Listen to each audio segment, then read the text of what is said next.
Mi hermano, cuando te encuentres en medio de tu lucha contra el pecado, no olvides que ya fuiste perdonado y libertado de la esclavitud del pecado y que ahora tienes un nuevo esposo al que puedes agradar en dependencia del Espíritu Santo. No trates de pelear esa batalla en tus propias fuerzas. No lo hagas, mi hermano. Pídele a Dios en oración que incline tu corazón a la obediencia. ¿Recuerdas Salmo 119, versículo 36? Inclina mi corazón a tu testimonio, no a la avaricia. Pídele a Dios en oración que no te permita olvidar la verdadera cara del pecado y la verdadera motivación del pecado. Pídeselo a Dios, porque el pecado no está tratando de que tú tengas una vida muy alegre, muy gozosa. El pecado te quiere arruinar. La voluntad de Dios es buena, es agradable, es perfecta. Es bueno, agradable y perfecto no tener otro Dios que nuestro Dios. Es bueno, agradable y perfecto no adorar una imagen mental de Dios, sino al Dios de las Escrituras, que no se ve porque es espíritu. Es bueno, agradable y perfecto no tomar el nombre de Dios en vano. Es bueno, es agradable y es perfecto apartar un día de cada 7, el día del Señor, para adorarle y tener comunión con Él y con su pueblo en una forma especial, como no podemos hacerlo en el resto de la semana. Eso es bueno. Es bueno honrar padre y madre, niños. Es bueno honrar padre y madre. Es bueno respetar las autoridades superiores. Es bueno no robar, es bueno no matar, es bueno contentarse con la esposa que tienes. Es bueno no mentir. Es bueno no codiciar y no envidiar lo que tiene el otro y que tú no tienes. ¿Cómo sería el mundo si todo el mundo obedeciera los 10 mandamientos? Un paraíso. ¿Ustedes imaginan un mundo en que tú le dices a un ebanista mañana y es mañana? Eso sería glorioso. Es increíble. Qué glorioso sería la vida, ¿verdad? Tú no tendrías que ponerle candado a tu casa ni alarma, porque nadie roba. ¿Cómo sería un mundo así? Un paraíso. Así que el problema no es la ley. Si queremos ser perdonados, si queremos ser aceptados en la presencia de Dios, debemos recibir como un regalo la justicia que Él mismo le provee al pecador. Solo por gracia, solo por Cristo, solo por medio de la fe. De manera que la ley, dice Pablo, ni salva ni santifica. Ella nos manda lo que debemos hacer, pero no nos ayuda a hacer lo que nos manda. Ese es el problema de la ley. La ley nos manda lo que debemos hacer, pero no nos ayuda a hacer lo que nos manda. Vean una vez más los versículos 4 al 6 que estudiamos la vez anterior. Dice: por tanto, hermanos míos, también a vosotros se os hizo morir a la ley por medio del cuerpo de Cristo, para que seáis unidos a otro, a aquel que resucitó de entre los muertos, a fin de que llevemos frutos para Dios. Y usamos la analogía del matrimonio. Una mujer casada con un hombre no se puede casar con otro, no se puede unir a otro mientras viva ese hombre. Pero si ese hombre muere, ella queda libre de la ley del marido. Bueno, ¿qué hizo Dios? Dios nos mató. ¿Para qué? Para resucitarnos juntamente con Cristo y casarnos con Él. Eso es lo que Pablo está diciendo. Versículo 5. Porque mientras estábamos en la carne, es decir, en nuestra naturaleza pecaminosa, las pasiones pecaminosas despertadas por la ley actuaban en los miembros de nuestro cuerpo a fin de llevar fruto para muerte. Pero ahora, dice Pablo, hemos quedado libres de la ley habiendo muerto a lo que nos ataba, de modo que sirvamos en la novedad del Espíritu y no en el arcaísmo de la letra. Pablo dice, Dios tuvo que dar por terminada nuestro matrimonio con la ley. ¿Para qué? Para casarnos con Cristo, que sí tiene poder de salvar y de santificar. El problema es que hasta este punto, cuando uno escucha todo lo que Pablo dice acerca de la ley, cualquiera pudiera llegar a pensar que Pablo está menospreciando la ley, o que Pablo está desechando la ley como algo completamente inútil. De hecho, muy probablemente durante el ministerio de Pablo, y sobre todo predicando en un contexto de mayoría judía, Pablo tuvo que enfrentarse con ese argumento una y otra vez. Pablo, tú estás despreciando la ley de Dios. La ley fue dada por Dios mismo en el Sinaí, y tú estás diciendo que la ley es inútil. De ahí la pregunta del versículo 7. Entonces, ¿es pecado la ley? Y de paso, mucha gente piensa que la ley es pecado, aún dentro de las iglesias. Cada vez que tú le dices, violaste la ley, eres un legalista. O sea que guardar la ley, obedecer la ley, es ser legalista. Y ser legalista es pecado. Así que la ley es pecado. ¿Es pecado la ley? A lo que Pablo responde una vez más, de ningún modo. La misma respuesta que dio en el 6.1, la misma respuesta que dio en 6.15. ¿Debemos pecar para que la gracia abunde? De ninguna manera. ¿Debemos pecar ahora que no estamos bajo la ley, sino bajo la gracia? De ninguna manera. ¿Es pecado la ley? De ninguna manera. El hecho de que la ley en sí misma no puede salvar ni santificar no quiere decir que sea algo inútil o que deba ser desechada como algo malo. Mis hermanos, el creyente debe amar la ley. Tú eres cristiano, tú debes amar la ley. Tú debes deleitarte en la ley. Salmo 1, bienaventurado el varón que no anduvo en consejo de malos, ni estuvo en camino de pecadores, ni en silla de escarnecedores se ha sentado, sino que en la ley de Jehová está su delicia. ¿Ya se acabó esa bienaventuranza porque estamos en el nuevo pacto? Voy a decir como Pablo, de ningún modo.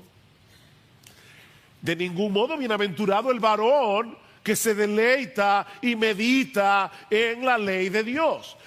Pero debemos entender, mis amados hermanos, cuál es el propósito por el cual Dios nos dio la ley.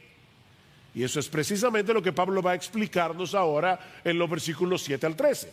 Y hay al menos 4 enseñanzas en este pasaje acerca del propósito de la ley, pero al mismo tiempo de la ley en relación con el pecado y la muerte. De manera que Pablo no solamente nos va a explicar para qué sirve la ley, sino que al mismo tiempo nos va a ayudar a entender cómo funciona el pecado que todavía mora en nosotros.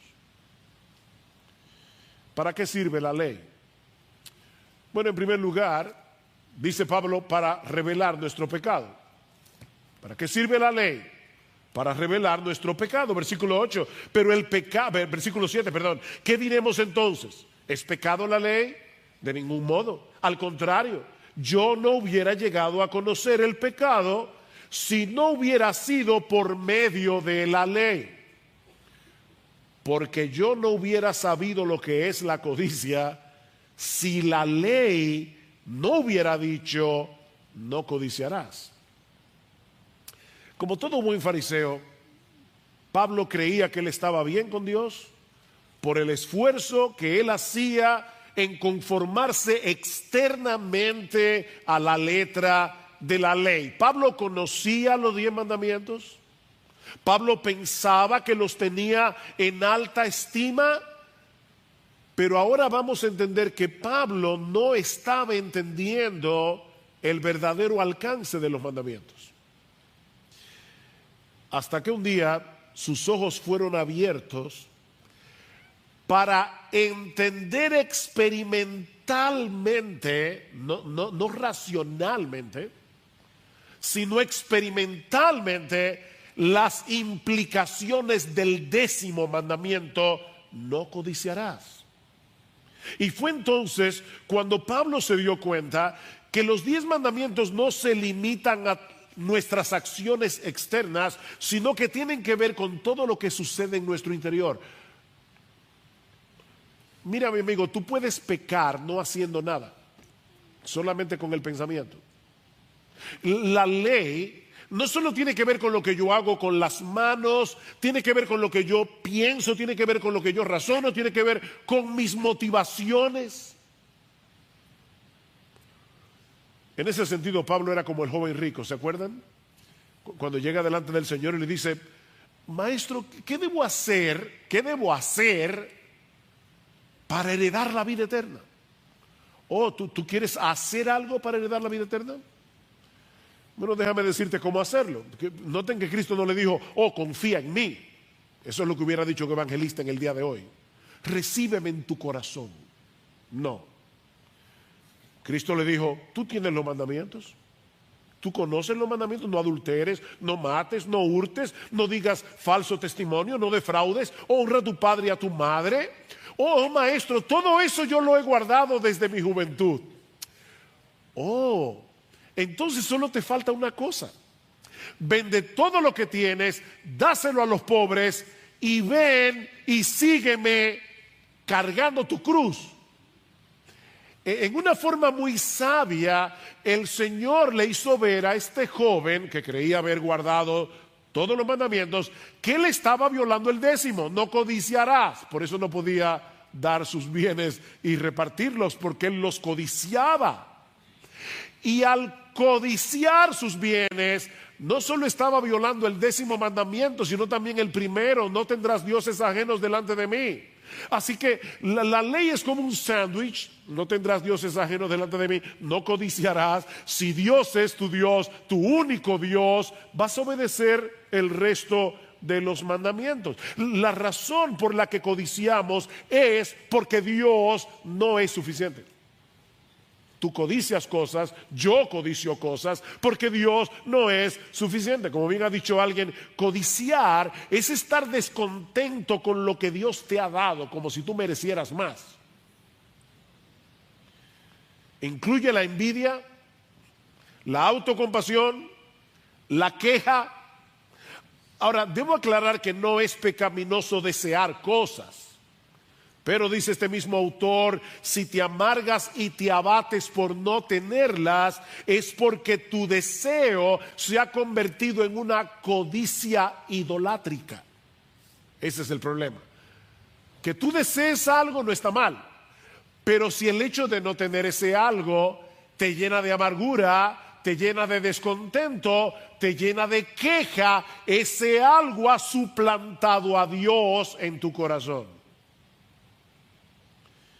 Estás sustituyendo a Dios por las cosas.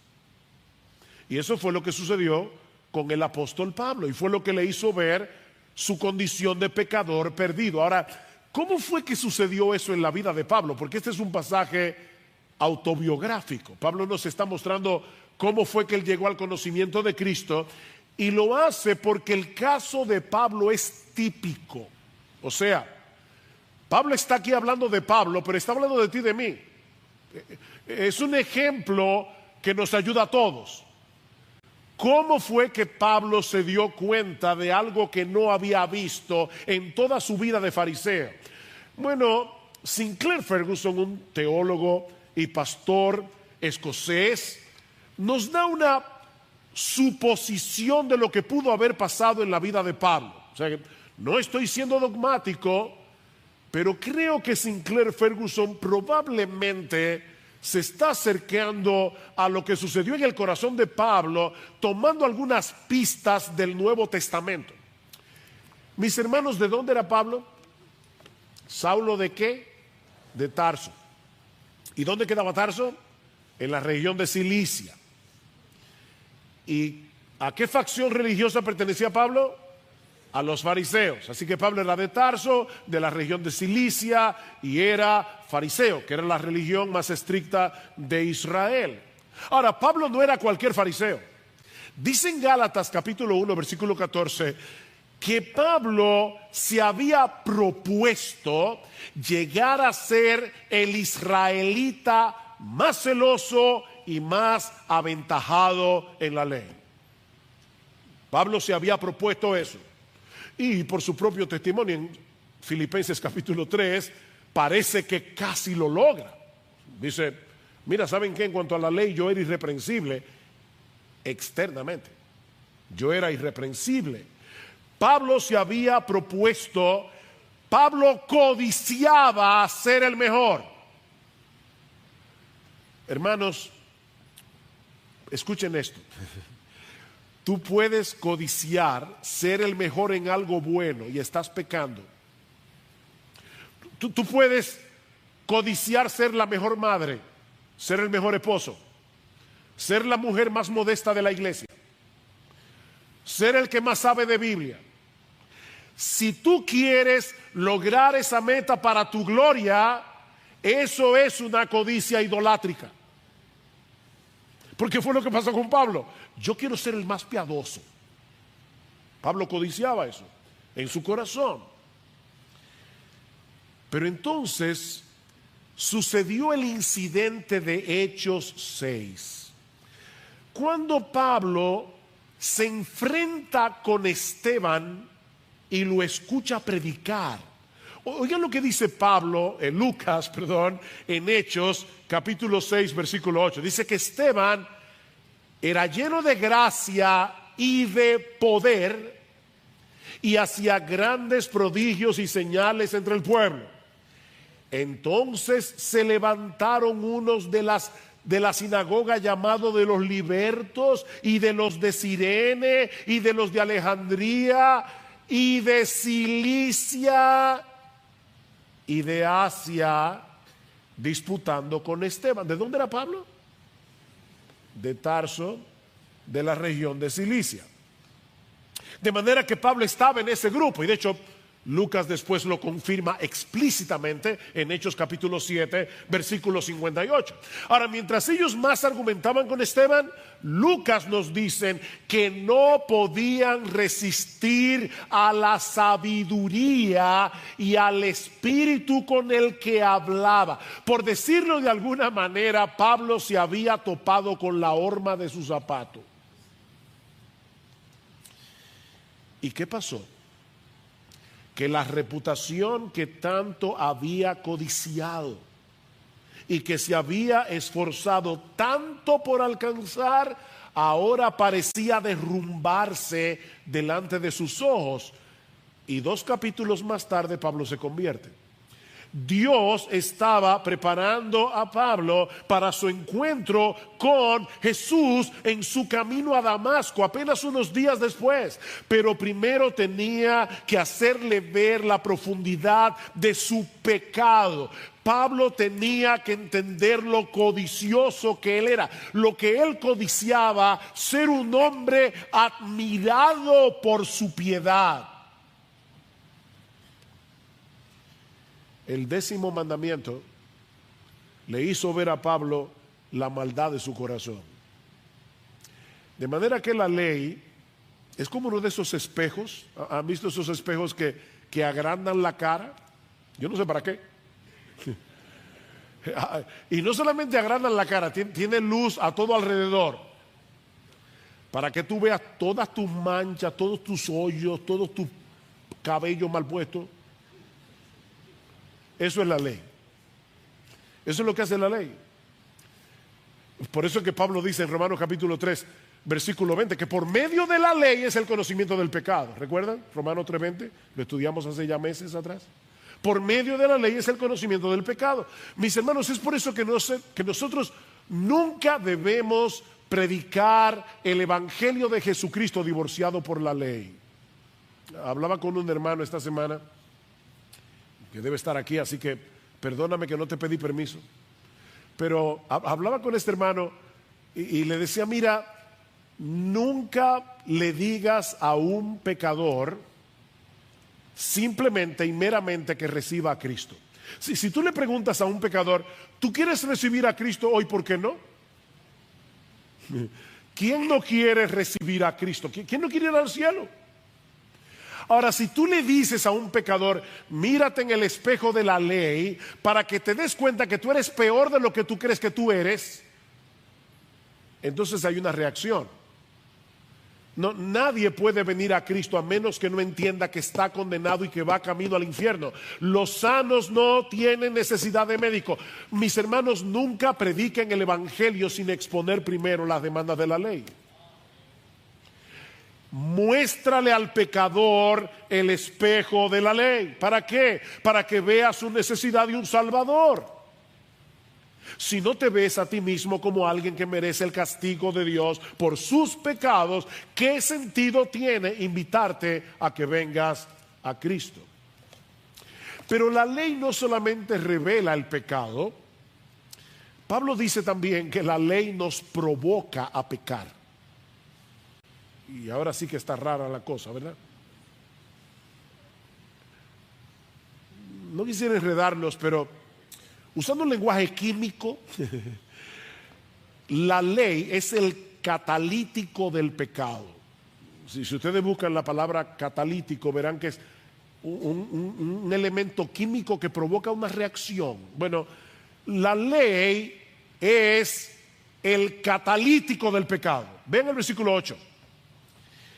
Pero el pecado, Pablo está personificando el pecado, pero el pecado, aprovechándose del mandamiento, produjo en mí toda clase de codicia, porque aparte de la ley, el pecado está muerto. No es que aparte de la ley no existe el pecado. Y Pablo ya demostró eso en Romanos 1, en Romanos 5. Antes de que Dios diera la ley en el Sinaí, había pecado en el mundo, dice Pablo. Pero el pecado está aletargado hasta que te dicen no lo hagas. Eso es lo que Pablo está diciendo aquí. Versículo 9. Y en un tiempo yo vivía sin la ley, pero al venir el mandamiento, el pecado revivió y yo morí. Recuerden la pregunta, ¿es pecado la ley? Pablo dice, de ningún modo. Sin embargo, aunque la ley no es pecado, el pecado se aprovecha de la ley para despertar en nosotros nuestras pasiones pecaminosas. Ya Pablo lo dijo en el versículo 5, porque mientras estábamos en la carne, las pasiones pecaminosas despertadas por la ley. Miren, basta con que se nos prohíba hacer algo para estar locos por hacerlo. Esa es nuestra naturaleza. No porque la ley es mala, sino porque tú y yo somos malos. ¿Es pecado la ley? No, pero tú sí eres pecador y yo también. Ese es el problema. Y no solamente la ley despierta el pecado que hay en nosotros, el problema es más profundo. El problema es que tú y yo queremos ser Dios. Y la ley es un recuerdo constante de que no lo somos. ¿Qué le dijo el diablo a Adán y a Eva en el paraíso? Seréis como Dios. Ese susurro sigue siglo tras siglo, seréis como Dios. El problema que tenemos con la ley es que la percibimos como un atentado contra nuestra soberanía. ¿Se entendió eso? La ley es un atentado contra nuestra soberanía. Queremos hacer lo que nos venga en ganas, de manera que al toparnos con la prohibición sentimos el impulso de querer reafirmar nuestro derecho de autodeterminación haciendo exactamente lo que la ley prohíbe. Padres, ¿ustedes no han visto eso miles de veces en sus hijos? Papi, yo quiero hacer esto. No, tú nunca me dejas hacer nada. Óyeme, ¿de verdad tu papá niños que están aquí, tu papá nunca te deja hacer nada. Pero es la rebelión del corazón que está desde que nacemos. Cuando estudiaba este pasaje durante la semana, recordé algo que había leído hace muchos años atrás, muchos años, en las Confesiones de San Agustín. Y de paso, ese es uno de los libros que yo recomendaría que alguna vez en tu vida léelo. Léelo, te va a hacer mucho bien. Dice Agustín en el libro 2, capítulo 4 creo, que cuando él era adolescente, él y un grupo de amigos decidieron meterse en un patio ajeno para robar peras.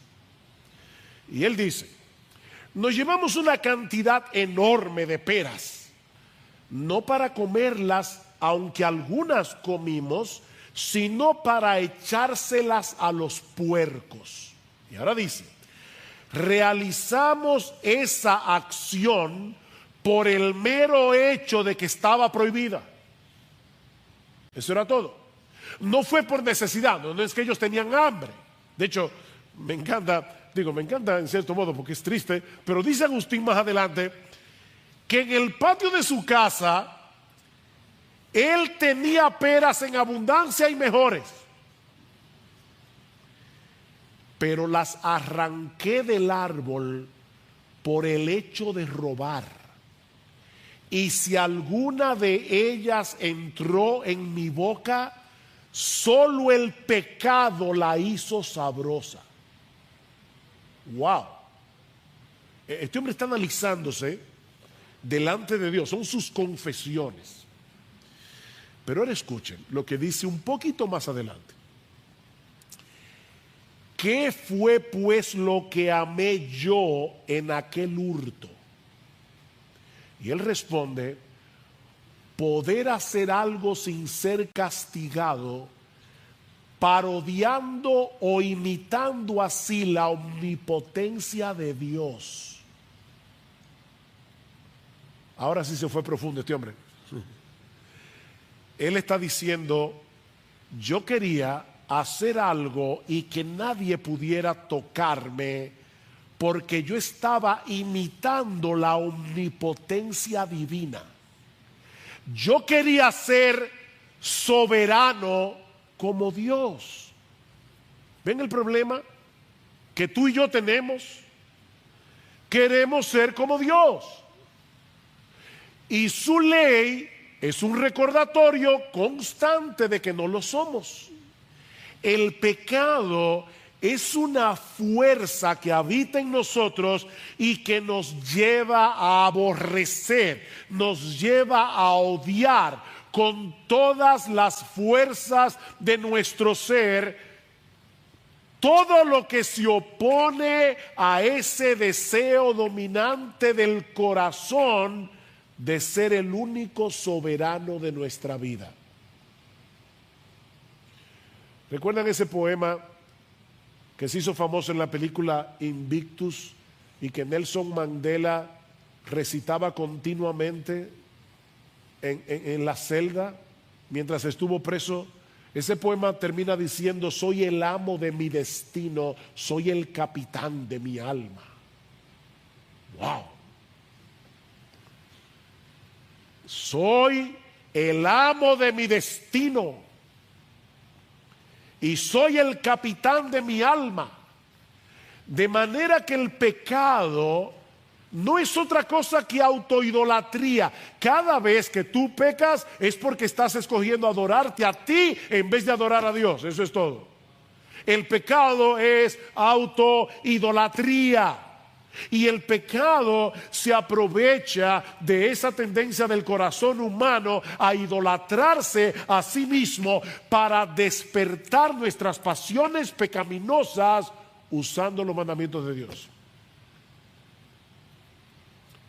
No codicies, ahora codicio más. No envidies, ahora envidio más.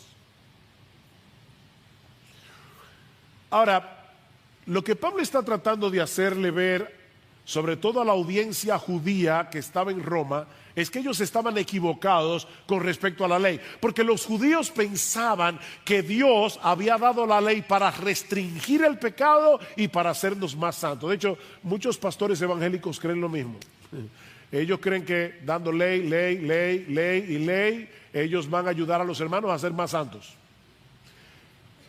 Más adelante vamos a ver que no debemos desechar la ley, pero predicar solo ley desde el púlpito no va a ayudar a nadie. De hecho, padres, cuidado padres, porque muchas veces eso es lo que nosotros hacemos también con nuestros hijos. Ley, sin gracia. Y la ley sin gracia, la ley sin el evangelio, la ley sin Cristo no va a ayudar a nuestros hijos. No es que no les enseñes la ley, es que no dejes de enseñarles la gracia.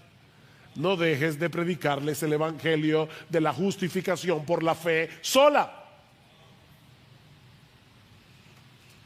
Bueno, Pablo le dice a esos judíos: ustedes están equivocados. La ley no restringe el pecado, lo provoca. La ley no restringe el pecado. Más bien el pecado se vale de la ley para movernos a hacer eso mismo que la ley prohíbe. La ley es la base de operaciones que usa el pecado para llevarnos a pecar. Y eso nos lleva a la tercera enseñanza de nuestro pasaje. Precisamente porque la ley revela el pecado y nos provoca a pecar, la ley en sí misma no produce vida, produce muerte. La ley en sí misma no produce vida, la ley produce muerte. Vean otra vez el versículo 9. Y en un tiempo yo vivía sin la ley, pero al venir el mandamiento, el pecado revivió y yo morí. Y este mandamiento que era para vida, a mí me resultó para muerte. Ahora, hermanos, ¿en qué momento de su vida Pablo vivía sin ley? Y ya decíamos, él era judío. A todo niño judío se le enseñaban los 10 mandamientos casi mientras bebía la leche de su mamá. Y Pablo era fariseo, educado en la escritura. ¿Qué es lo que Pablo nos está diciendo aquí? Que hubo una época en su vida en la que él pensaba que estaba espiritualmente vivo. Él está hablando de su experiencia. Yo creía que estaba vivo. Yo creía que estaba vivo, que estaba bien con Dios por mi obediencia a la ley. Pablo creía que estaba espiritualmente vivo porque se apegaba externamente a la letra de la ley. Pero entonces Dios abrió su entendimiento y por primera vez en su vida Pablo se dio cuenta de su verdadera condición delante de Dios. El 10º mandamiento despertó la conciencia de Pablo y le mostró que en realidad estaba muerto.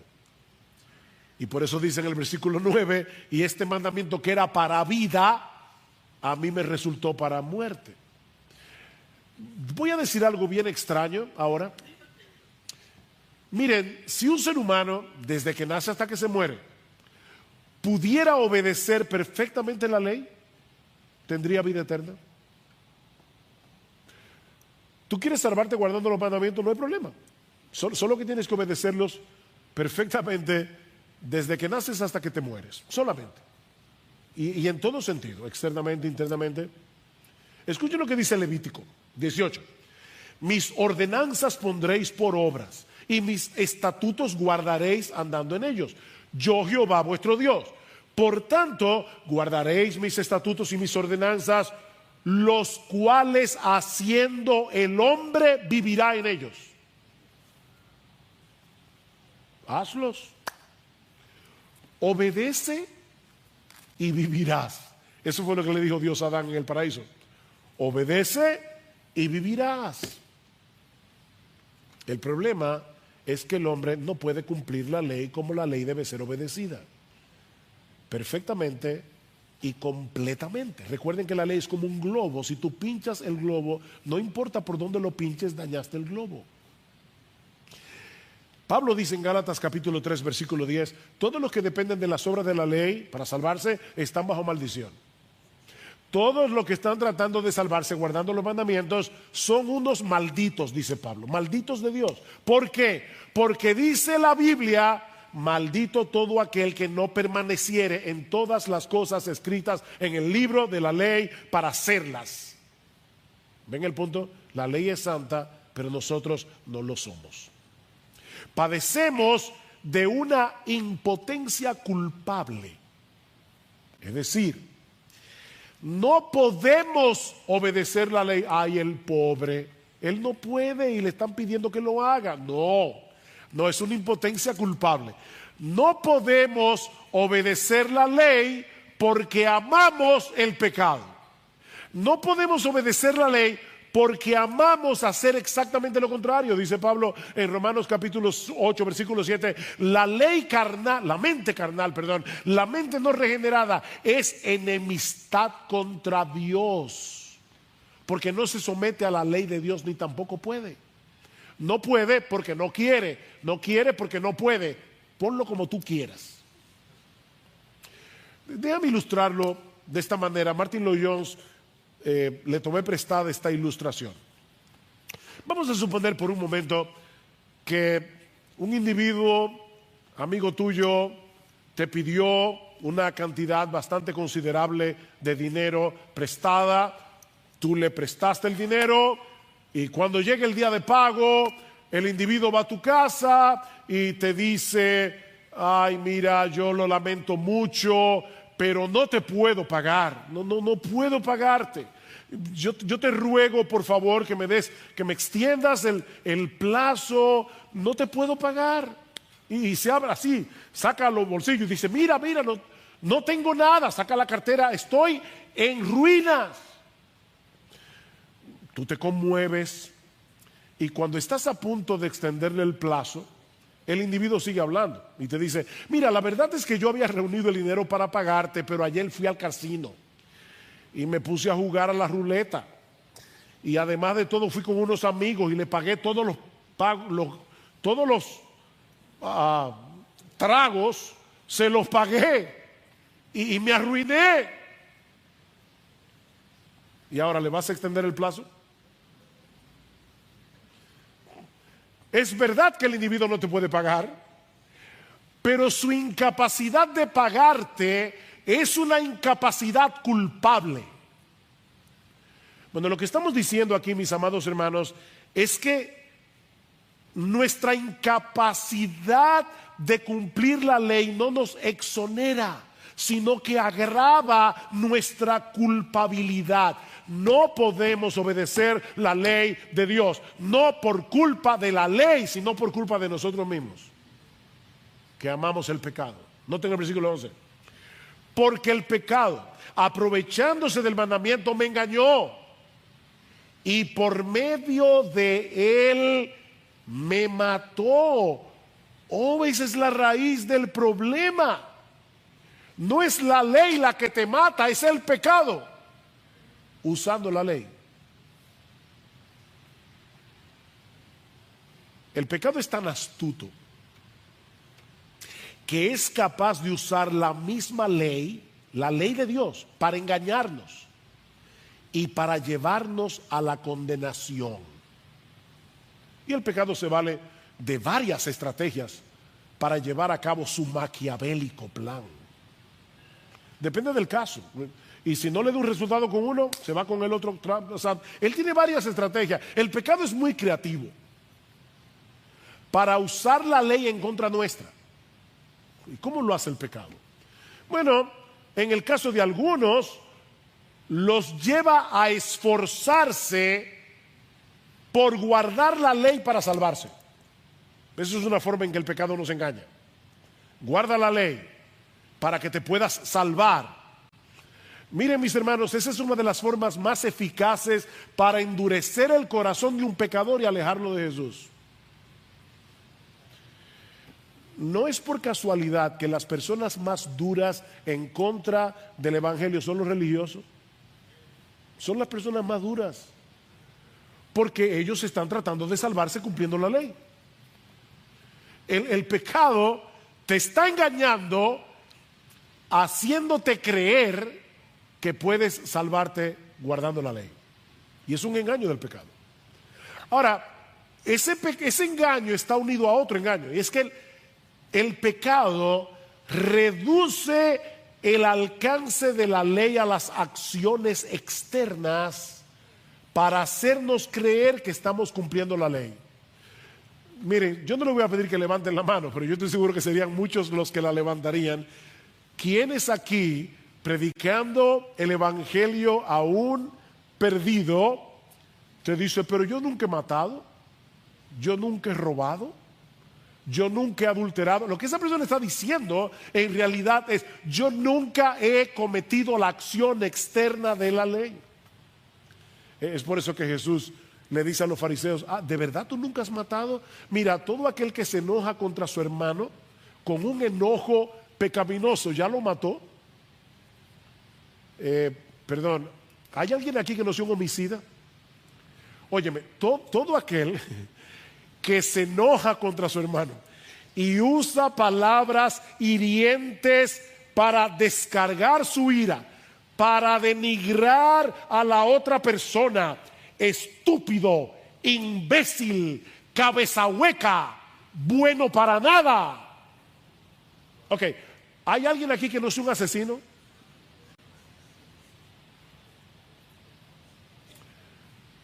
Todo aquel que mira a una mujer que no sea la tuya para codiciarla, ya adulteró con ella en su corazón.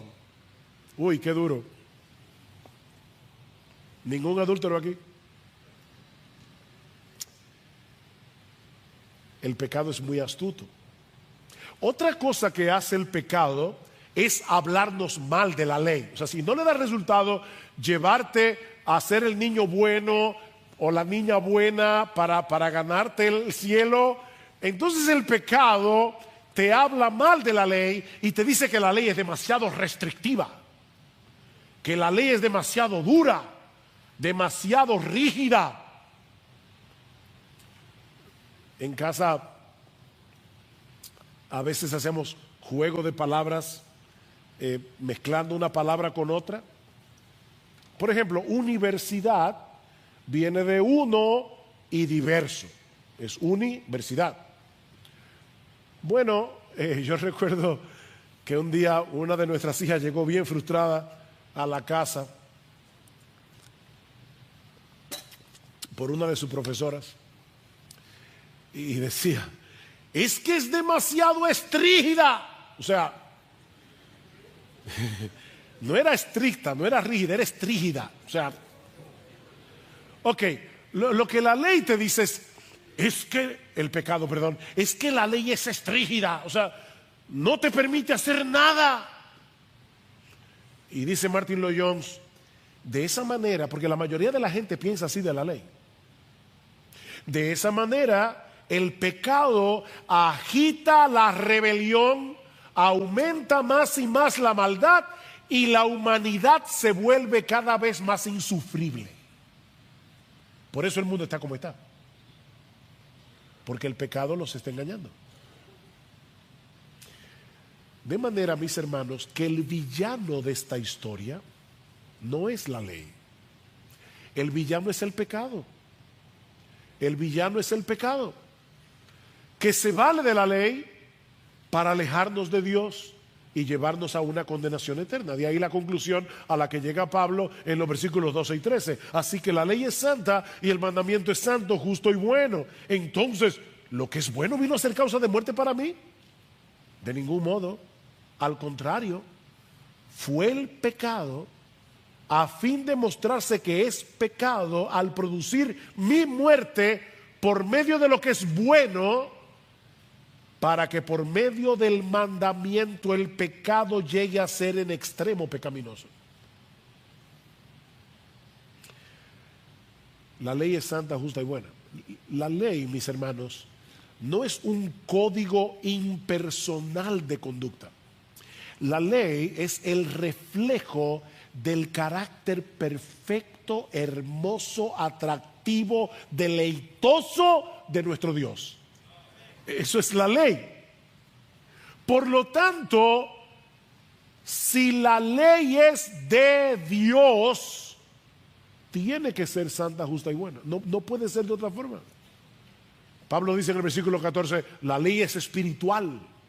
Dice en el versículo 16, la ley es buena. Dice en el versículo 22, en el hombre interior, yo me deleito en la ley de Dios.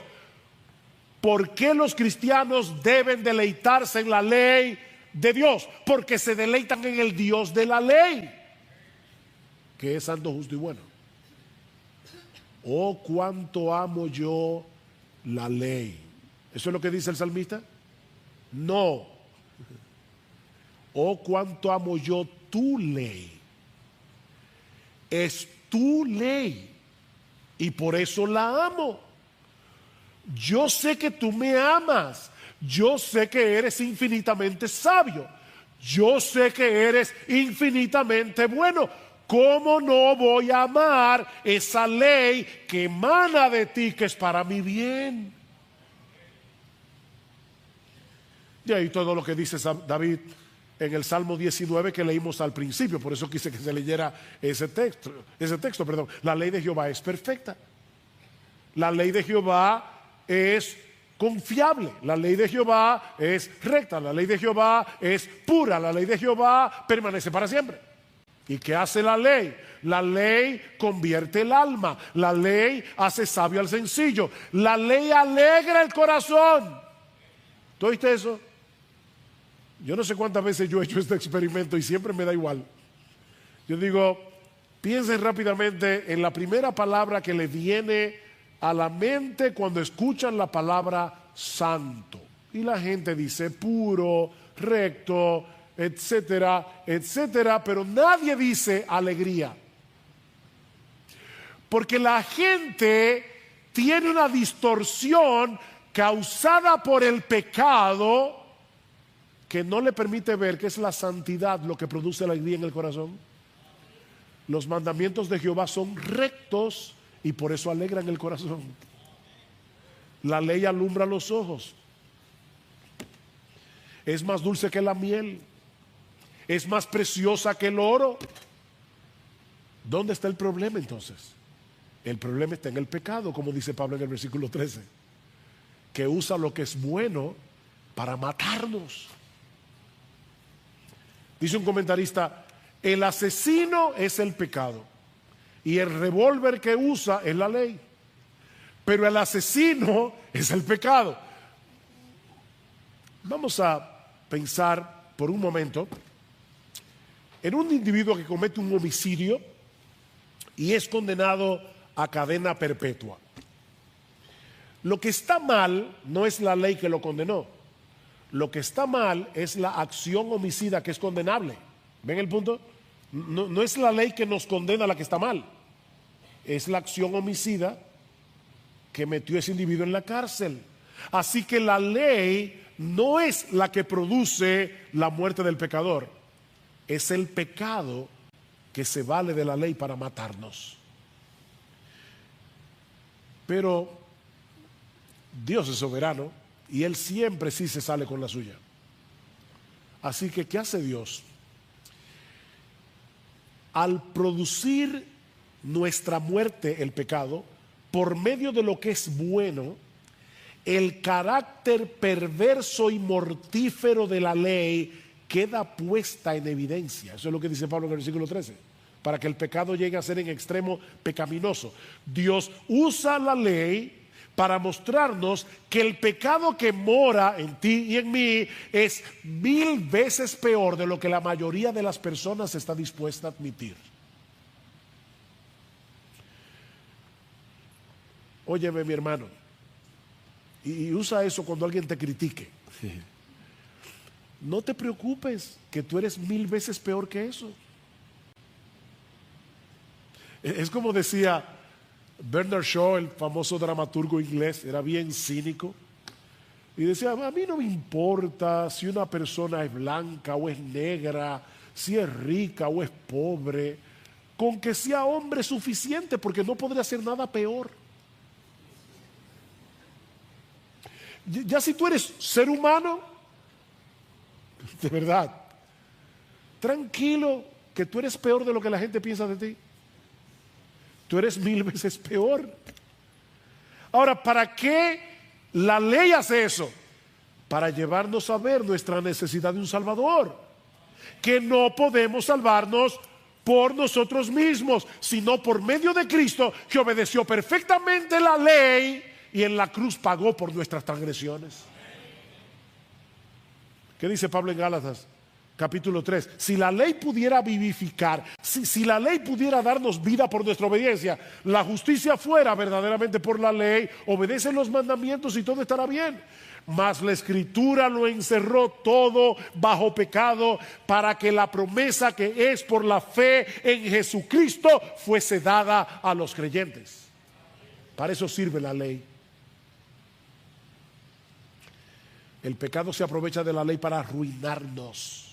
Es el pecado el que te mata, no la ley. Pero Dios usa esa conciencia de lo mal que estamos para llevarnos a poner toda nuestra confianza en Jesús. ¿Y saben lo que ocurre cuando ponemos toda nuestra confianza en Jesús? Que somos librados de la condenación de la ley. Hemos muerto a la ley. ¿En qué sentido? En que ya la ley no nos puede condenar. Porque Dios ha puesto en nuestra cuenta la justicia perfecta de su Hijo. Y al mismo tiempo somos transformados y capacitados por el poder de su Espíritu para poder obedecer la ley. O sea, cuando dejamos de confiar en la ley para confiar en Jesús, no solo somos perdonados y aceptados por Dios, sino que Él también pone en nosotros tanto el deseo como la capacidad de obedecerle, no perfectamente, pero sí sinceramente, por medio de su Espíritu que mora en nosotros.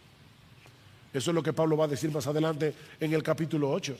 Versículo 2, porque la ley del Espíritu de vida en Cristo Jesús te ha libertado de la ley del pecado y de la muerte, pues lo que la ley no pudo hacer, salvarte. ¿Por qué no lo pudo hacer? Porque era débil por causa de nuestra carne. Dios lo hizo, enviando a su propio Hijo en semejanza de carne de pecado, y como ofrenda por el pecado, condenó al pecado en la carne. ¿Para qué? Para que el requisito de la ley se cumpliera en nosotros, que no andamos conforme a la ley a carne, sino conforme al Espíritu. No podemos cumplir la ley en nuestras propias fuerzas, pero ahora tenemos los recursos de la gracia que necesitamos para andar en obediencia a la ley. Así que, mis hermanos, nuestra lucha no es contra la ley. Nuestra lucha es contra el pecado que mora en nosotros y que va a continuar allí batallando y batallando y batallando para alejarnos de Dios, que es la fuente de todo bien. El verdadero creyente es aquel que lucha contra el pecado, no contra la ley. Amados, yo os ruego como extranjeros y peregrinos, primera de Pedro 2:11, que os abstengáis de que de la ley, no de los deseos pecaminosos que batallan contra el alma, no de la ley. Recuerda que la ley no solo es santa y justa, es buena, dice Pablo. La ley procura nuestro bienestar, no llevarnos a vivir una vida miserable y aburrida. Pablo va a decir más adelante en Romanos capítulo 2, versículo 2, que la voluntad de Dios, resumida en la ley, es buena, es agradable a los ojos de Dios y perfecta. Mis hermanos y aquellos que son miembros de Iglesia Bíblica del Señor Jesucristo, mira, tú puedes tener 25 años, 30 años en la membresía de esta iglesia. Si tú no estás siendo santificado, tú nunca fuiste justificado y vas camino al infierno con todo y tu membresía. Eso es básicamente lo que Pablo nos enseña en este pasaje. Porque la fe que salva nos une a Cristo. La unión con Cristo es el centro de este texto.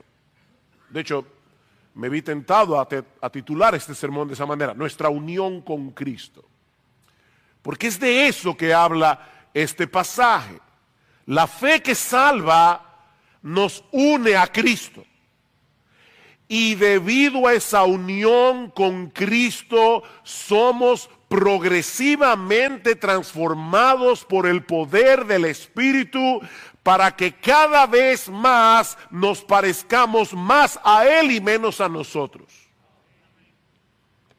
Eso es básicamente lo que Pablo nos enseña en este pasaje.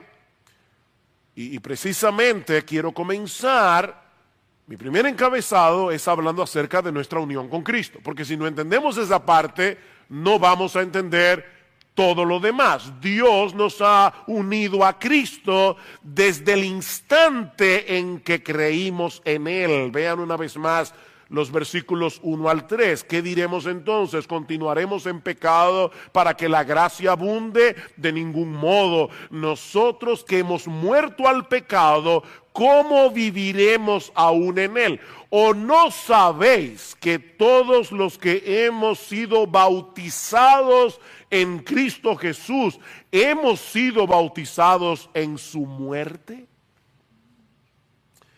Esta tarde, como ya se avisó, vamos a tener un bautismo en nuestra iglesia, así que vamos a tener la oportunidad de ver un ejemplo en vivo de lo que Pablo nos está enseñando en este texto. Todo verdadero cristiano debe bautizarse. Ahora, ¿qué es lo que el bautismo simboliza? Mis hermanos, lamentablemente, muchos ven el bautismo en función de nosotros. ¿Qué significa el bautismo? Bueno, que yo he creído en Cristo y por lo tanto ahora yo estoy dando testimonio público de mi fe. Y es verdad que en el momento en que una persona se bautiza, está dando testimonio público de su fe en el Señor Jesucristo. Pero lo que el bautismo simboliza no es lo que nosotros hacemos al creer, sino lo que Dios hizo al unirnos a Cristo por el poder de su Espíritu Santo. Es por eso, mis hermanos, que todos los verbos que están en los versículos 3 al 7, todos están en voz pasiva. Y como yo sé que algunos hace mucho que pasaron por el colegio, déjenme recordarles que en la voz pasiva el sujeto recibe la acción del verbo.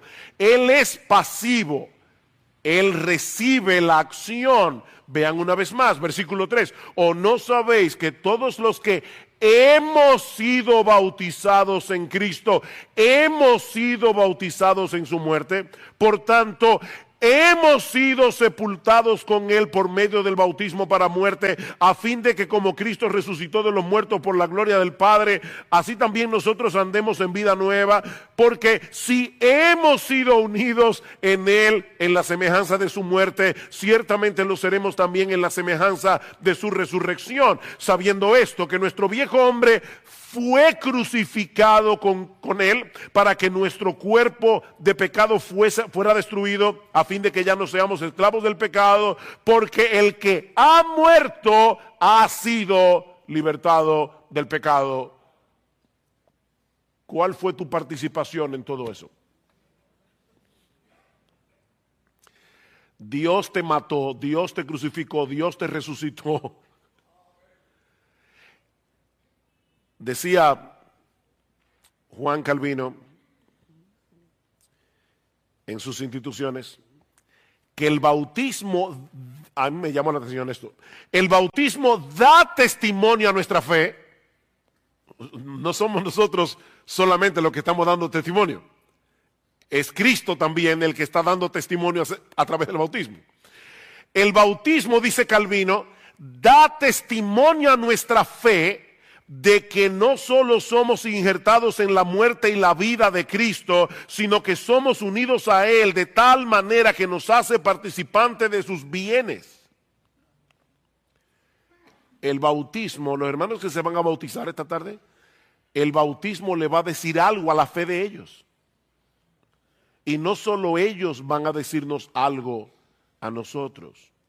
Y mis hermanos, ese es un concepto vital para entender de qué se trata la vida cristiana. De hecho, llama la atención que de las 13 cartas del Nuevo Testamento que se atribuyen al apóstol Pablo, en ninguna de ellas Pablo se refiere a los creyentes como cristianos. No hay una sola vez en que Pablo le llame cristiano a los creyentes.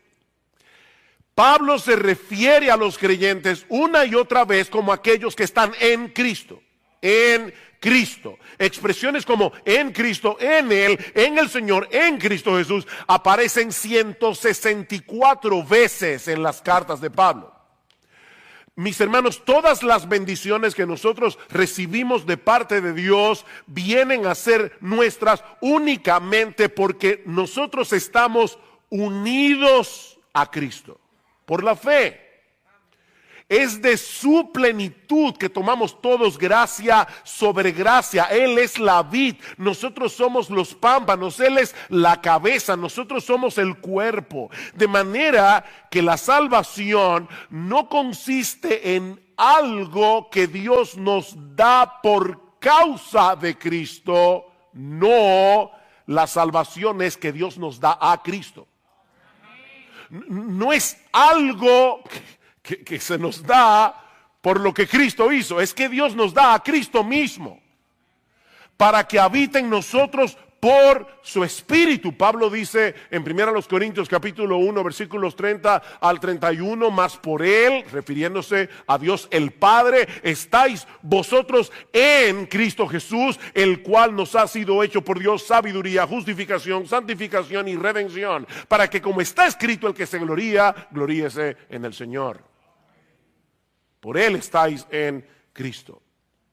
Por supuesto, esta unión es un misterio. No podemos entender cómo es eso de que nuestra vida está unida a Cristo. De hecho, Pablo en Efesios capítulo 5 versículo 32 le llama en griego un mega misterio. Un mega misterio. Pero es una realidad que todo cristiano debe entender y que todo cristiano debe abrazar con deleite. Una analogía que nos puede ayudar para entender este tema de la unión con Cristo es la del matrimonio, que es la que Pablo usa en Efesios capítulo 5. En Efesios 5, luego de citar Génesis capítulo 2, de que el hombre dejará a su padre y a su madre y se unirá a su mujer y los dos serán una sola carne, Pablo dice, grande es este misterio, mas yo digo esto respecto de Cristo y de la iglesia, no del hombre y de la mujer, sino de Cristo y de la iglesia, porque la unión en el matrimonio del hombre y de la mujer es una parábola viviente de la unión de Cristo con su iglesia. Este viernes en la noche se casaron dos hermanos, Eric y Yanni, aquí en nuestra iglesia. Hasta el pasado jueves, hace 3 días, ellos eran dos solteros que estaban comprometidos para casarse. A partir del viernes en la noche, y debido al pacto matrimonial, ellos dejaron de ser dos para convertirse en una sola carne. Increíble. El jueves eran dos. A partir del viernes en la noche eran uno. Por supuesto, Eric sigue siendo Eric, Jamie sigue siendo Jamie, pero tan pronto firmaron el acta matrimonial, sus vidas quedaron unidas de tal manera la una con la otra, tanto en un sentido legal como práctico, que ahora se pertenecen entre sí. Están realmente unidos el uno al otro como la cabeza y el cuerpo. Y ya nadie los puede decapitar.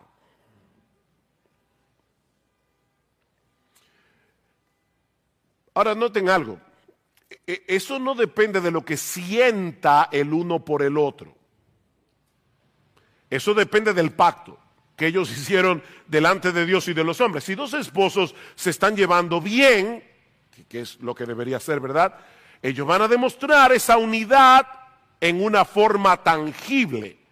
Pero si en algún momento esa relación llega a enfriarse, ¿saben qué? Siguen siendo uno, como quiera. Porque eso no depende de los sentimientos. Eso depende del pacto. Y eso es precisamente lo que ocurre entre el creyente y el Señor Jesucristo. En el momento en que un pecador se arrepiente y cree únicamente en Cristo para el perdón de sus pecados, Dios une su vida a la de Cristo con un vínculo que nada ni nadie puede separar. Jamás. Esa es la pregunta de Pablo en Romanos 8:35. ¿Quién nos separará del amor de Cristo? Y la respuesta obvia es nadie. Nadie.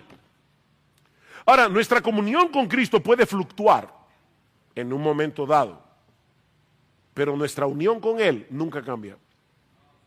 Nunca cambia. Y eso tiene repercusiones muy profundas para nuestra vida cristiana práctica. Y eso nos lleva a la segunda enseñanza de este pasaje. Y es que por causa de nuestra unión con Cristo hemos muerto al pecado. Hemos muerto.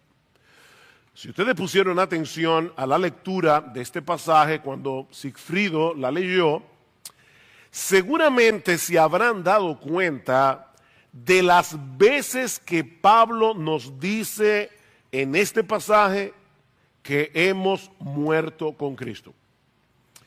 En el versículo 2 dice que hemos muerto al pecado. En el versículo 3 que hemos sido bautizados en su muerte.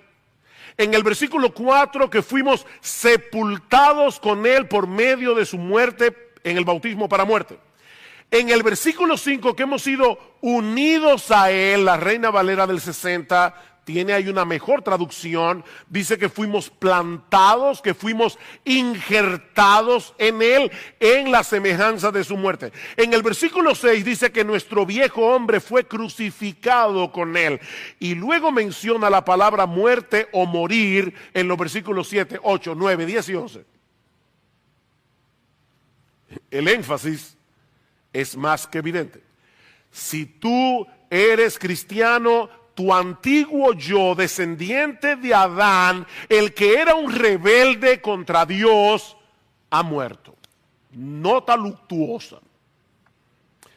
Tu antiguo yo ha muerto. Eso quiere decir que ya Dios no te trata como un pecador culpable. Porque el antiguo yo que cometió todos esos pecados en rebeldía contra Dios, lo ejecutaron. Fue ejecutado.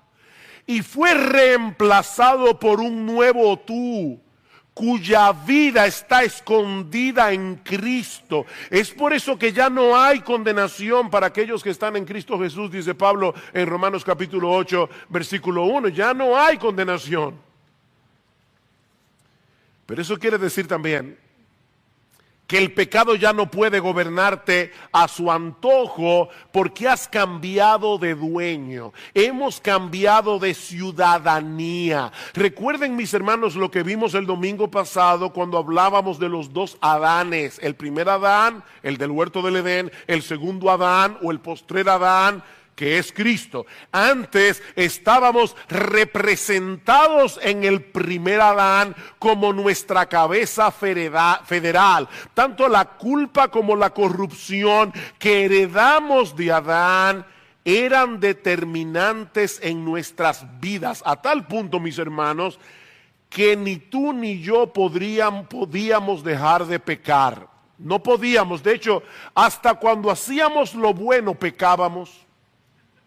Porque tú no hacías lo bueno para que Dios se llevara la gloria, ni en dependencia del Espíritu Santo. Tú hacías lo bueno, ya sea para protegerte tú de algún mal o para llevarte tú la gloria. Así que ni cuando hacías lo bueno era bueno.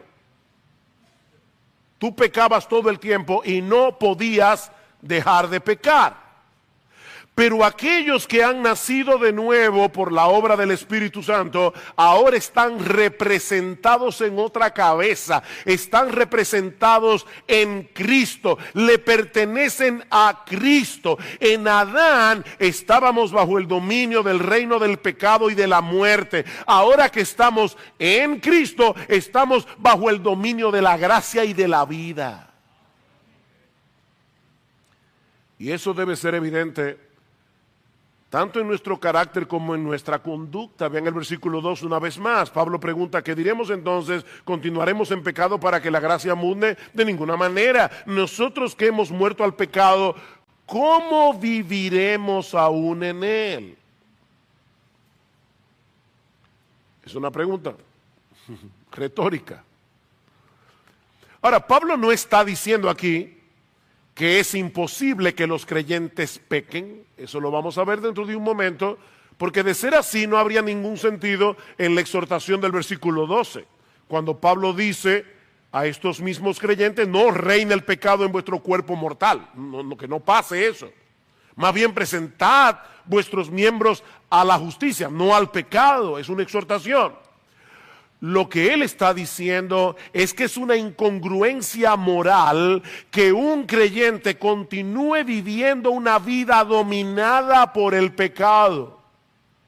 Si tu antiguo yo, esclavizado al pecado, ha muerto, ¿cómo es posible que sigas viviendo como si estuviera vivo? Esa es la pregunta. El pecado sigue siendo un problema para el creyente, porque aún continúa siendo un enemigo peligroso del que debemos cuidarnos, pero ya dejó de ser nuestro rey. Ya dejó de ser nuestro rey. Alguien lo ilustra de esta manera. Supongamos que un ejército malvado tomara el control absoluto de un país, pero un ejército bueno viniera en su ayuda, expulsara a las fuerzas malvadas, enemigas de la nación, y regresara el gobierno del pueblo a su poder legítimo. Los ciudadanos de ese país ya no tendrían que obedecer a los generales de ese ejército malvado que los tenía tiranizados. Pero ¿qué pasaría si esos soldados enemigos se fueran a vivir a las montañas en la frontera de ese país fuertemente armados? Bueno, esa guerrilla podría tratar de crear caos para el nuevo gobierno legítimo. De hecho, frecuentemente podría imponer su voluntad en una parte del país, aunque nunca podría tomar el poder de nuevo. La pregunta de Pablo es, en una circunstancia como esta, ¿por qué querrían los ciudadanos de esa nación volver a esclavizarse otra vez al poder del enemigo? Ven, los que hemos muerto al pecado, ¿cómo viviremos aún en él? Es imposible que un verdadero creyente quiera regresar a su antigua vida de completa rebeldía contra Dios, porque su antiguo yo ha muerto y ha sido libertado de esa esclavitud. El creyente desea de corazón hacer la voluntad de Dios, y cuando peca, siente vergüenza por haber pecado y es traído de nuevo al arrepentimiento. Vean una vez más los versículos 6 y 7. Dice Pablo, sabiendo esto, que nuestro viejo hombre fue crucificado con él para que nuestro cuerpo de pecado fuera destruido, a fin de que ya no seamos esclavos del pecado, porque el que ha muerto ha sido libertado del pecado. Yo sé que la Reina Valera dice justificado del pecado. Las dos ideas pueden fundirse aquí, porque todo el que ha sido justificado del pecado ha sido libertado del pecado. Esa palabra que se traduce en el versículo 6 como destruido no significa aniquilado. Es una palabra griega que significa hecho inoperante. Lo que Pablo parece estar diciendo en estos dos versículos es que nuestra vieja naturaleza, descendiente de Adán, esclavizada al pecado, fue crucificada con Cristo para que el pecado no continúe encontrando libre expresión en nuestro cuerpo. Por eso le llama el cuerpo pecaminoso carnal. El pecado obra a través de nuestro cuerpo. Pero como nuestro viejo ego, dominado por el pecado, ha muerto, nuestro cuerpo ya dejó de ser un terreno fértil para que la hierba mala del pecado siga creciendo libremente en ese huerto. ¿Ven el punto? Consecuentemente, dice Pablo, ya no podemos seguir sirviendo al pecado como si fuera nuestro rey. Versículo 7, porque el que ha muerto ha sido libertado del pecado.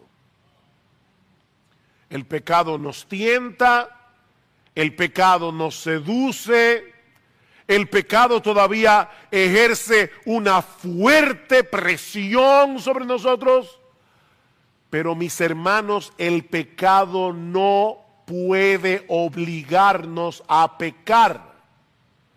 No puede obligarnos a pecar. Y cuando logra vencernos, porque hasta que lleguemos a la gloria, nosotros tendremos incongruencias en nuestras vidas, pero cuando Él logra vencernos, en vez de alegrarnos por haber hecho lo que queríamos hacer, y que era contrario a la voluntad de Dios, el creyente se avergüenza, el verdadero creyente se avergüenza de haber pecado contra su Señor y tarde o temprano se vuelve a Él en arrepentimiento y fe. Es por eso, mis hermanos, que la vida cristiana es una vida de arrepentimiento y de fe. Eso no es en un momento de tu vida, cuando te convertiste. Es una vida de arrepentimiento y de fe. La buena noticia, digo, ya esa es muy buena, pero hay otra mejor. Es que el creyente no solo ha muerto al pecado, sino que por causa de nuestra unión con Cristo, ahora está vivo para Dios. Hemos muerto al pecado, y esta es nuestra tercera enseñanza, pero por causa de nuestra unión con Cristo, ahora estamos vivos para Dios. Estar unidos a Cristo significa que todo lo que le sucedió a Él nos sucedió a nosotros misteriosamente. Y Cristo no solo murió en una cruz por causa de nuestros pecados, sino que también resucitó al tercer día. Y nosotros los creyentes que morimos juntamente con Él, también resucitamos juntamente con Él para vivir en novedad de vida. Vean el versículo 4, otra vez. Por tanto, hemos sido sepultados con Él por medio del bautismo para muerte, a fin de que como Cristo resucitó de los muertos por la gloria del Padre, Dios el Padre envió su poder todopoderoso que lo hace a Él glorioso para resucitar a Jesús, y ese mismo poder omnipotente que levantó a Cristo de la tumba también obró en nuestro corazón cuando estábamos muertos en nuestros delitos y pecados, de tal manera que por esa misma gloria del Padre así también nosotros andemos en novedad de vida. Wow, qué glorioso evangelio. Los cristianos hemos resucitado juntamente con Cristo, de manera que a pesar de que el pecado todavía mora en nosotros, increíblemente en nuestro corazón queremos vivir para la gloria de Dios. En una lucha Pero en medio de esa lucha, queremos vivir para la gloria de Dios. Pablo dice en 2 Corintios capítulo 5, versículo 17, somos una nueva creación. La Reina Valera dice, si alguno está en Cristo, nueva criatura. El texto griego dice, somos una nueva creación en Cristo. Y por lo tanto, mis hermanos, tenemos nuevos afectos, tenemos nuevas inclinaciones, tenemos nuevos deseos. ¿No es así?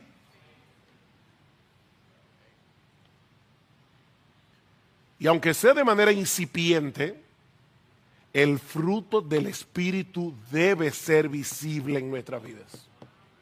Amor, gozo, paz, paciencia, benignidad, bondad, fe, mansedumbre y dominio propio, templanza. Todos debemos seguir creciendo en cada una de esas virtudes. Pero la obra del Espíritu en cada creyente es formar esas virtudes en nosotros para que nos parezcamos cada vez más a Cristo, que es el retrato perfecto de Gálatas 5, 23. Cristo es el fruto del Espíritu. Ese es su carácter. ¿Sabe lo que eso nos enseña, mis hermanos? Que el cristiano no se distingue primariamente por lo que no hace. Hay personas que piensan en la santidad en función de lo que no hace. Yo no hago esto, yo no voy aquí, yo no voy allá. No, mis hermanos. Lo que distingue al cristiano son las cosas que hace, con el deseo expreso de que Dios sea glorificado en su vida y otros sean beneficiados. Eso es lo que distingue a un cristiano. Seguimos teniendo una lucha porque vivimos para Dios en un cuerpo pre-resucitado y pre-glorificado. Nosotros todavía no hemos resucitado, todavía no hemos sido glorificados, pero aguardamos la llegada de aquel día en que nuestros cuerpos sean glorificados, todas las células cancerosas del pecado sean eliminadas, de modo que podamos vivir para Dios sin impedimento en un cuerpo sin pecado. Amén. Versículo 5. Porque si hemos sido unidos a Él en la semejanza de su muerte, me encanta esta frase, ciertamente lo seremos. Hay una certidumbre en eso. Ciertamente lo seremos también en la semejanza de su resurrección. Tú puedes estar absolutamente seguro de eso. Versículo 6. Sabiendo esto, otra vez, certeza, que nuestro viejo hombre fue crucificado con él para que nuestro cuerpo de pecado fuera destruido a fin de que ya no seamos esclavos del pecado. De nuevo, Pablo está diciendo, no podemos seguir sirviendo al pecado porque ahora tenemos otro dueño. Versículo 9. Sabiendo que Cristo, habiendo resucitado de entre los muertos, no volverá a morir, ya la muerte no tiene dominio sobre él, porque en cuanto él murió, murió al pecado de una vez para siempre, pero en cuanto vive, vive para Dios. Así también vosotros consideraos muertos para el pecado, pero vivos para Dios en Cristo Jesús. Vivos para Dios. La muerte de Cristo es un evento único e irrepetible, pero el resultado de su resurrección permanece para siempre. Él murió en un punto de la historia, pero ahora está vivo para Dios. Y así seguirá siendo por los siglos de los siglos. Bueno, lo que Pablo está diciendo aquí es que de la misma manera los cristianos en un momento murieron al pecado, al momento de la conversión, pero ahora viven para Dios por el resto de sus días, aguardando la esperanza de que la muerte no podrá retenerlos. Resucitaremos en gloria y serviremos a nuestro Dios por los siglos de los siglos. Ven, hermanos, hay una conexión aquí entre nuestra vida presente y nuestra vida futura. Déjeme ponerlo de esta manera. Es como si la vida venidera ya hubiera invadido este mundo en el momento en que Cristo inauguró su reino en su resurrección. Y nosotros, los cristianos, ya tenemos un pie en la otra vida. Este mundo está preñado de la vida venidera. Y Pablo dice en Hebreos que nosotros los cristianos ya estamos gustando los bienes de esa vida. Porque ahora tenemos vida eterna. No es que la vamos a tener. Ahora tenemos vida eterna. ¿Y saben lo que es la vida eterna? Esta es la vida eterna, que te conozcan a ti, el único Dios vivo y verdadero, y a Jesucristo, a quien has enviado. Es una relación de comunión con Dios. Nosotros fuimos resucitados para vivir para Dios. Mis hermanos, esa es nuestra nueva identidad. Estamos vivos para Dios, no para seguir viviendo para nosotros mismos. El viejo yo que vivía para sí mismo fue crucificado. De manera que la vida que ahora vives, debes vivirla para Él. El amor de Cristo nos constriñe pensando esto, que si uno murió por todos, luego todos murieron, y por todos murió para que los que viven ya no vivan para sí, olvídate de eso ya no vivan para sí, sino para aquel que murió y resucitó por ellos. Con Cristo estoy juntamente crucificado y ya no vivo yo, mas vive Cristo en mí, y lo que ahora vivo en la carne, lo vivo en la fe del Hijo de Dios, el cual me amó y se entregó a sí mismo por mí. Ya no vivo yo. Me preocupa cuando veo a muchos cristianos que profesan ser cristianos enarbolar continuamente la bandera de la libertad cristiana, como si Cristo nos hubiera hecho libres para seguir satisfaciendo nuestros deseos. Y cuando tú le dices, hermano, no, guárdate de esto, es mi libertad cristiana. ¿Sabes lo que es la verdadera libertad cristiana?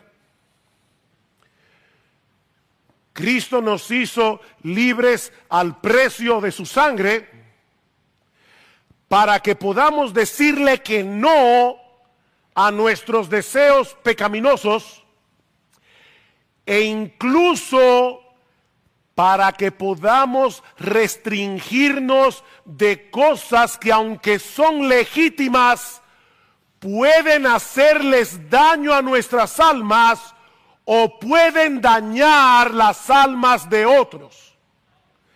Eso es libertad cristiana. Verdadera libertad. Cristo nos libertó de la esclavitud del yo para que podamos hacer eso. Decirle que no a nuestros pecados y decirle que no a cosas que tal vez sean legítimas, pero que no nos ayudan para correr mejor nuestra carrera. Y yo confío en que en tu corazón y en tu conciencia tú sabes cuáles son esas cosas.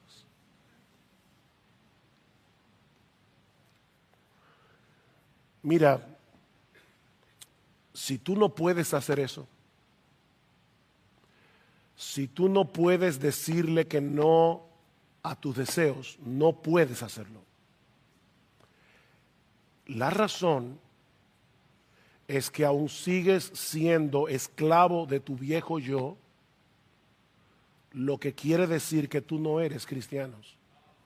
Tú no eres cristiano.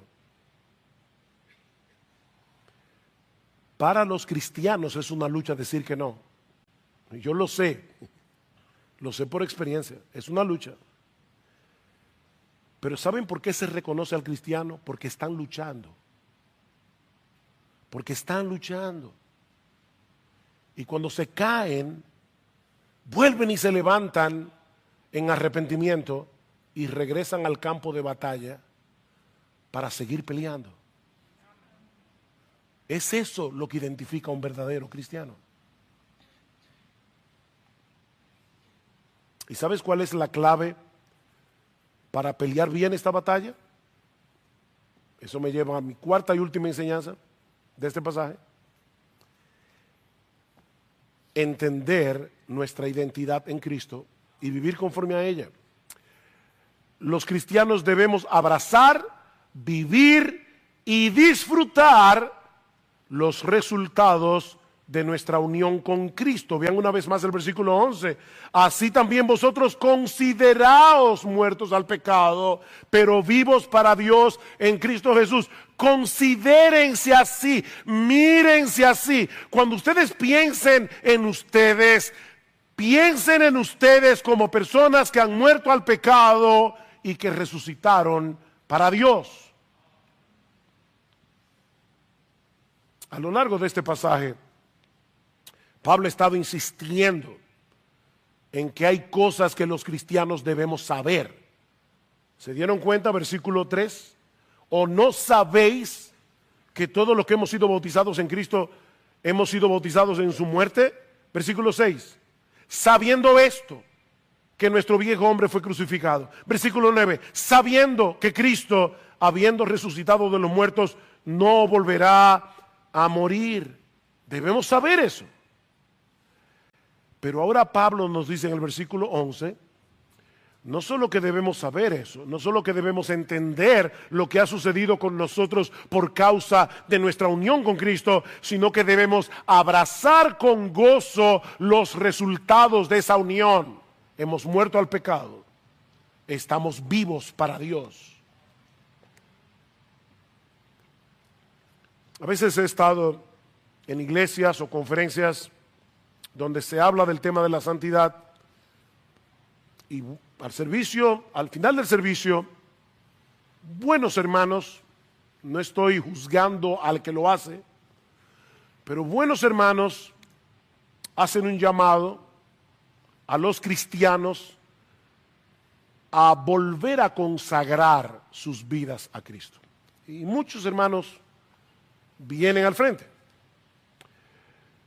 Personalmente, yo no creo que esa práctica produzca ni verdadera consagración ni verdadera santidad en la vida de los cristianos. Y de hecho creo que muchas veces sin quererlo se produce cierta manipulación. Vuelvo y repito, sin quererlo. Y muchos pasan al frente en ese momento emotivo. Mis hermanos, eso no produce santidad. Lo que produce santidad es que tú te recuerdes día tras día, tras día, tras día, hasta que te mueras. ¿Quién eres tú en tu unión con Cristo? Consideraos muertos al pecado. Entiende de una vez por todas que esa es tu identidad. ¿Y sabes por qué Pablo dice eso? Porque él sabe que nosotros tendemos a olvidar quiénes somos en nuestra unión con Cristo, sobre todo en esos momentos en que estamos siendo fuertemente tentados a pecar.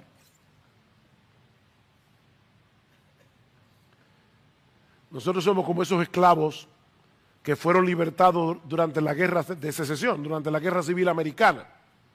Abraham Lincoln firmó el acta de emancipación el 1 de enero del año 1863. Y en ese momento, con la firma del presidente, 3.5 millones de esclavos fueron legalmente libertados en los Estados Unidos de Norteamérica. Pero ¿saben qué pasó en la práctica? Que a muchos de esos hombres y mujeres les resultaba difícil asumir su nueva identidad de hombres libres. Y cuando escuchaban de nuevo la voz de sus amos, temblaban. temblaban, eran libres legalmente, pero es como si estuvieran esclavizados todavía en el corazón. Mis hermanos, eso es exactamente lo que pasa con muchos cristianos en medio de la tentación. Se nos hace difícil recordar nuestra nueva identidad en Cristo. Y si en tu vida pasada tuviste alguna adicción, ya sea a la comida, al alcohol, al cigarrillo, a las drogas, a la pornografía, a cualquier cosa, al juego, mi hermano, tú debes entender que Cristo te libertó de esa esclavitud. Cristo te libertó, pero esas sustancias o esas actividades siguen allí, no se han evaporado del mundo. Y debido a tu vida pasada, debes entender que tú generaste una debilidad, generaste un apetito particular por esas cosas, y vas a tener que mantener una vigilancia continua y alejarte lo más posible de todas ellas. Pero fuiste libertado.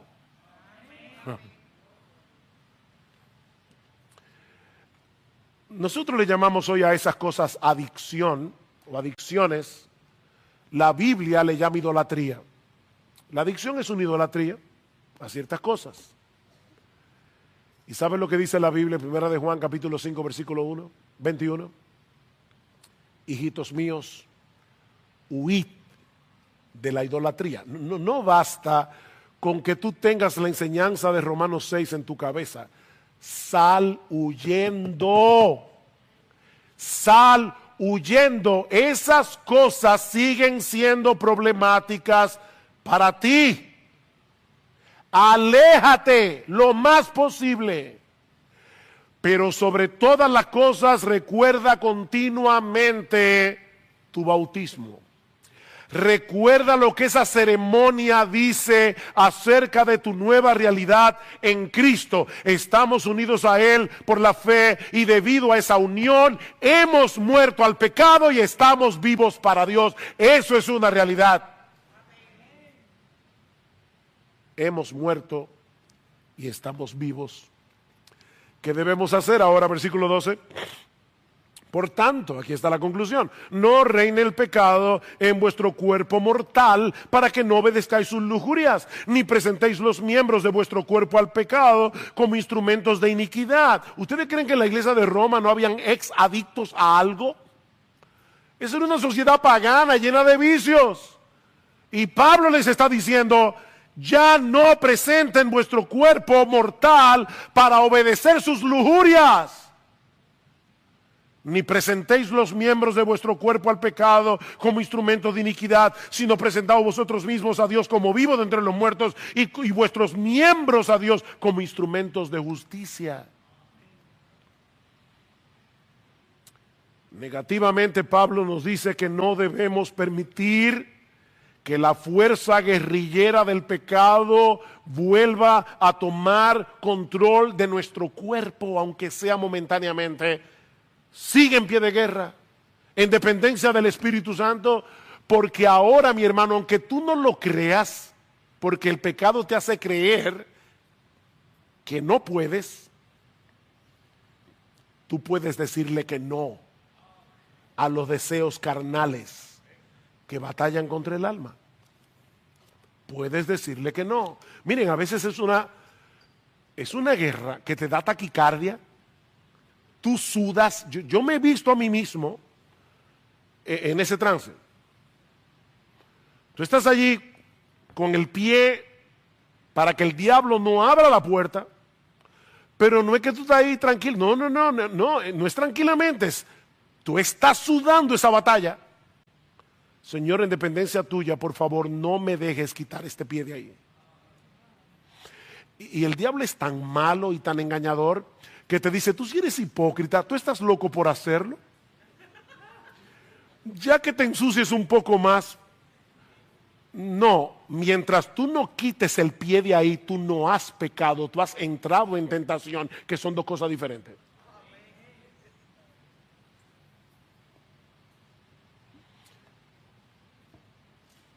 Si has caído, arrepiéntete. Arrepiéntete, confía en la promesa del perdón divino y vuelve a correr la carrera. Mi hermano, no te dejes paralizar por tus fracasos pasados, porque esos fracasos no redefinen lo que ahora eres en Cristo. Y recuerda que algún día esa lucha terminará. Algún día esa lucha terminará. Yo sé que tú estás peleando, yo sé que no es fácil, pero estás en el ejército del vencedor. Pero mientras tanto, sigue peleando. Sigue peleando. Ahora, no basta con este aspecto negativo de la santidad. Positivamente, dice Pablo, debemos poner nuestras vidas al servicio de Dios, reconociendo que estamos vivos por causa de Él, para vivir para Él y para servirle a Él. Recuerden, mis hermanos, eso es lo que caracteriza a un cristiano. No es lo que no hace, es lo que hace. Es lo que hace. Me encantó esta mañana leyendo en mi devocional Segunda de Crónicas, capítulo 17, hablando de Josafat, en la Biblia de las Américas, dice que él se entusiasmó en los caminos del Señor. Me encantó esa frase. Se entusiasmó en los caminos del Señor. ¿Tú crees que eso no es posible para ti? Entusiasmarte en el camino del Señor. Que sea lo que te entusiasme vivir para Él. Servirle a Él. Hacer su voluntad. Bendecir a otros en la iglesia. O si algunos aquí se propusieran en el 2020, yo quiero vivir para Dios, sirviéndole a su pueblo conforme a los dones que Dios me dio. Ya no voy a seguir sentado en la iglesia calentando bancos. Y óyeme, tú no tienes que estar en un ministerio formal para hacer eso. Busca cristianos aquí que necesitan urgentemente, nuevos creyentes, que necesitan urgentemente ser discipulados. Nadie lo verá, pero Dios lo verá y estarás edificando a su iglesia. Yo me sorprendo cada vez que escucho a una persona decir, es que yo no encuentro lugar donde servir en la iglesia, que tú no encuentras lugar donde... Pero mira a tu alrededor, mi hermano. La cantidad de gente que hay aquí que necesita servicio. ¿O tú crees que hay que ser maestro de escuela dominical o cantar bien o tocar el piano? No.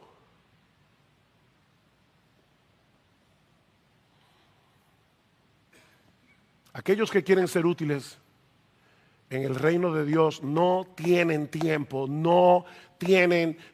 para estarse preguntando qué tan al borde del precipicio del pecado pueden vivir y seguir siendo cristianos. No, ellos quieren estar en buena forma para correr bien esta carrera hasta el final, no porque están tratando de ganarse su salvación, sino porque han entendido lo que significa vivir en el reino de la gracia. Eso es gracia. Lo otro es una desgracia. Ampararse en la gracia para vivir como te dé la gana, eso no es gracia, eso es una desgracia. Versículo 14. Porque Pablo cierra su argumento aquí. El pecado no tendrá dominio sobre vosotros, pues no estáis bajo la ley, sino bajo la gracia. ¿Ven? La gracia no es para que peques, es para que no peques. Wow. Miren, yo creo que la mejor explicación de ese texto está en Romanos 7, 4 al 6. Pero yo no